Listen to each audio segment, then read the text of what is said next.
There's a reason I don't go on Facebook very often and offer my opinion. My name is Ed Trevors. I'm an Anglican priest in the Diocese of Nova Scotia and Prince Edward Island, and I get to serve in the amazing parish of Christ Church, Shelburne, in the wonderful, beautiful, amazing town of Shelburne, Nova Scotia. And today I want to share something. I want to share a conversation that I recently had, if you can call it a conversation. A friend of mine posted something about the riots and the violence and the protests that are happening in the United States right now, and I shared what I thought. But it's Facebook, and I should have remembered that I wasn't having a conversation with one person. I was having a conversation with anybody who was going to read what I said on her timeline post.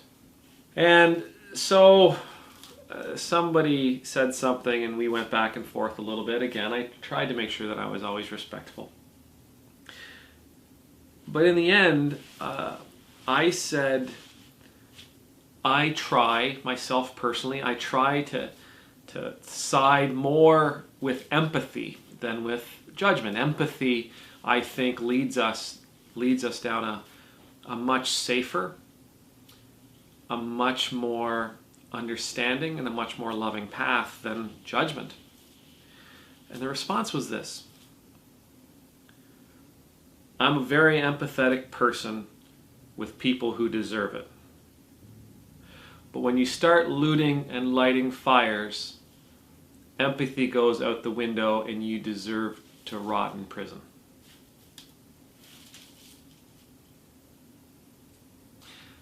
And I wanted to talk this, and I'm not saying this because I think the guy's wrong or I think the guy's right. He's absolutely entitled to his own opinion. I'm sure it comes from comes from a place of knowledge and a place of discernment for himself. But I wanted to talk to you about empathy. I wanted to talk to you about what we are called to do when it comes to empathy, and the lengths we are to go when it comes to empathy. Empathy is a muscle.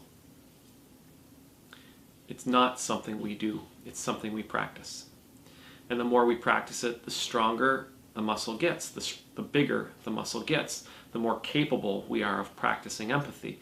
The more we can practice our empathy, the deeper we can go with our empathy, the more we can understand our neighbors, the more we can understand where someone else, apart from ourselves, is coming from. The more we can understand where they are coming from, the more we can truly help.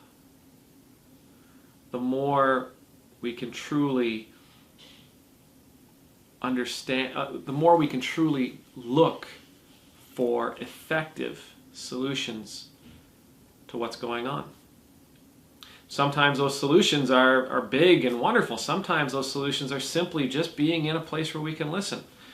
But we never know until we actually empathize. Until we actually practice empathy with someone, we can never truly understand what it is they need in the moment. Therefore, if we can't understand what they need in the moment, we can't possibly understand what the solution might be. Empathy is so key to us building strong relationships with people, with anybody. In the Bible, Jesus is talking to Peter one day, and Peter says to him, Lord, how many times should I forgive my brother? 7 times? Now, Peter, I think he probably thinks this is a magnanimous number. Like, wow, Peter, you could forgive somebody 7 times? That's amazing. Jesus doesn't generally fall for that kind of thing, though, and so he responds, no. You should forgive your brother 7 times 7 times. In other words, you should always forgive your brother. And this gives us an understanding, I think, while he's not speaking about empathy, it can give us an understanding the lengths to which Jesus expects us to go with another person. Something else the Bible tells us is that It's really fantastic that you can love people who love you.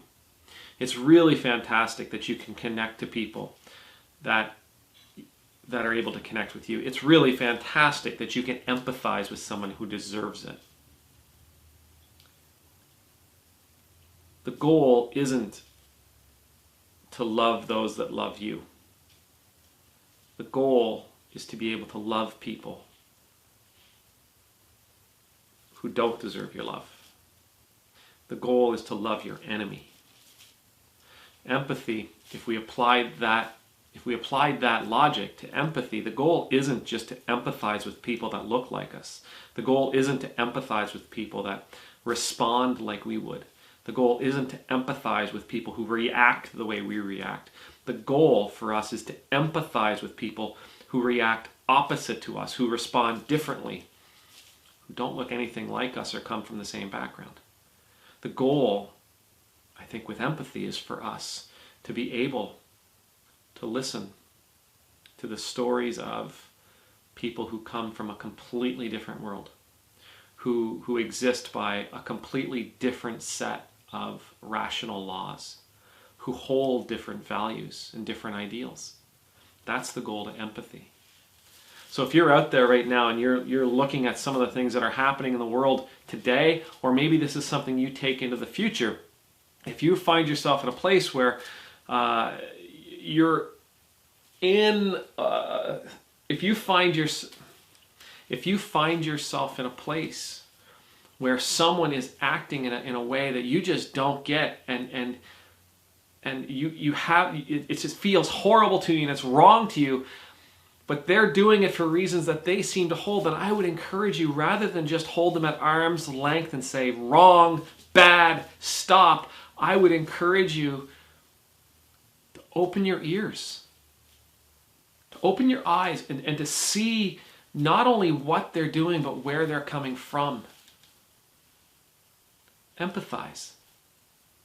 Empathize with the people. Empathize with the people that you want nothing to do with. Empathize with people that you don't understand. You need empathy. And because you need empathy, you need to practice empathy, or it'll atrophy on you.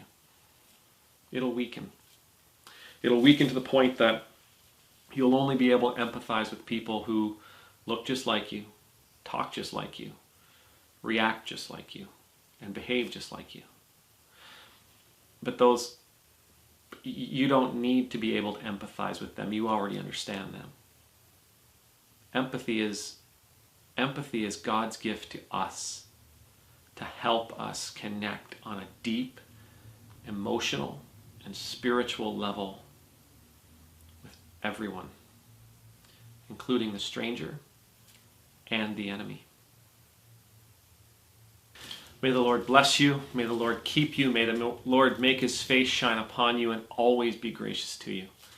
May you know the peace of being in God's presence, and may you know the rewards of understanding your neighbor. Amen.